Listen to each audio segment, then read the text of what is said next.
Hello and welcome to this video. On this video we're going to be installing a set of Bosch A620S AeroTwin wiper blades on our 2015 Volkswagen Passat.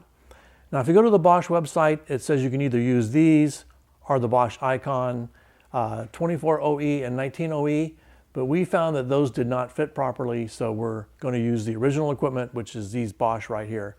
So in just a minute we're going to show you how to get started. It's very important you don't lift the wiper blade levers up or the arms up without putting the wiper blades into the service position, and we'll show you that here in just a second.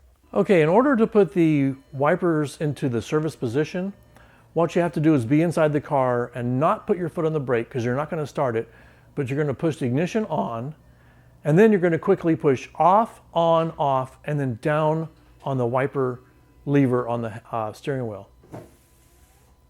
And there you go. Now they're in the service position. We'll come back in just a second and show you how to change the first of the two blades.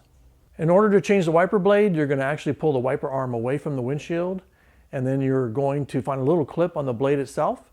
You're going to push down on that, pull the blade up and away, and now you're ready to put the new one on. So we're going to go get the new one and we'll put it on, and we'll show you that in just a second. To install the new blade, you're going to simply slide it in, and it's going to take a little bit of effort to push it down. And you'll get it to click into place, and once it's clicked into place, it's fine. Now this is the 24-inch blade, the other side's the 19, and so of course you don't want to mix those up. So the other side will be just the same, and that's all there is to this video, and thank you for watching.